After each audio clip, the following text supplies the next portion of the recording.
What's going on, guys? So we're going to do a little technical analysis breakdown on the triple Qs. So kind of a weird day, right? So why I say that is because we were, just because we were up, a point and a half, $4 on the Nasdaq. We closed at 329 today.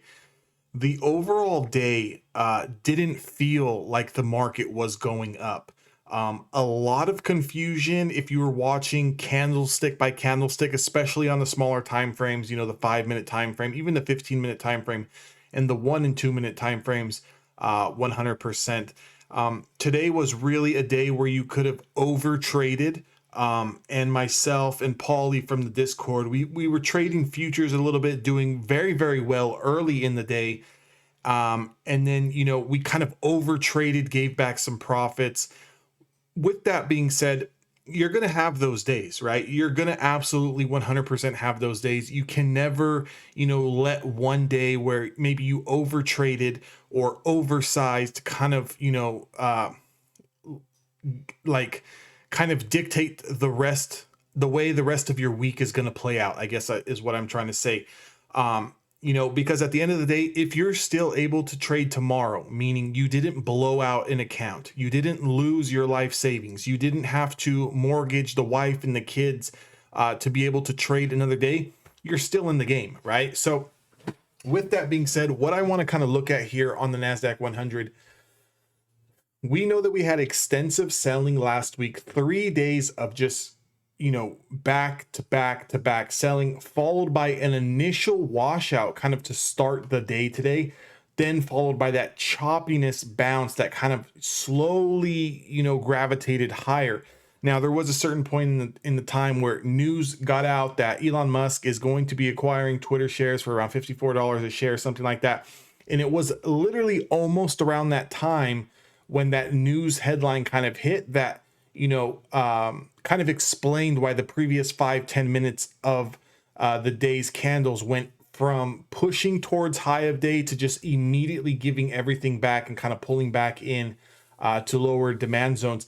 As soon as all of that news kind of was digested, you've seen the market recover. It bounced off of demand, set up nice scalp setups going back long, and not only took out those previous high of day levels, but kind of put in a new top. So what is that kind of getting me to? What that's getting me to is we are not out of the woods to the long side as well as to the short side.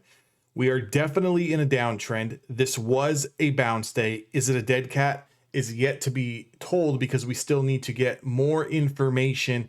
More things need to present themselves. But what it did is give us enough information that we do have a clear line in the sand. And what I mean by that is that if we lose today's lows, $322.53 on the Nasdaq 100, I can see a lot of tech stocks and mega cap stocks coming down with it.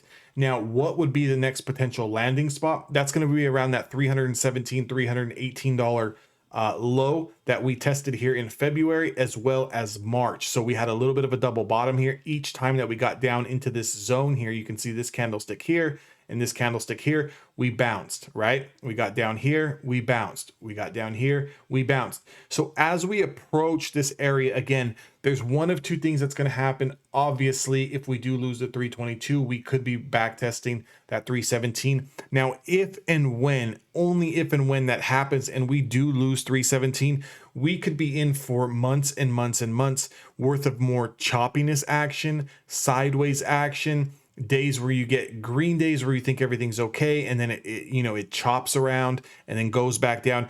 Going to make it a very, very hard trading environment going forward if we do lose the 317.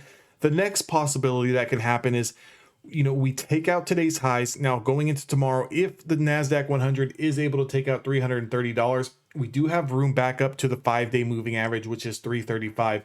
I'm not even going to get into any of the, the rest of the supply zones. They're all completely irrelevant right now. The Qs and how we need to approach this market needs to be approached on a day-by-day basis. This is not a time to say this is the bottom to load up, your whole portfolio.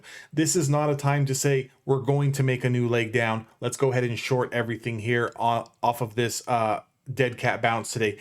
It's none of that is neither here nor there. So what we need to focus on is one step, baby step at a time. The next area that the bulls absolutely need to take out is today's highs, $330, and we need to start making a push to reclaim the 5-day moving average, which is $335.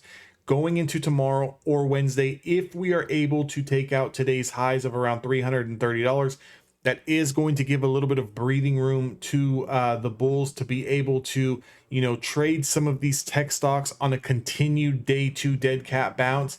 But like I'm saying, anything below the 50-day moving average under 345 on the Nasdaq 100 is not a time where you want to be investing for the long term, kind of loading up your shares, just due to the fact that we could have a 2 or 3 day rally followed by a little bit of consolidation and then a continued further leg down.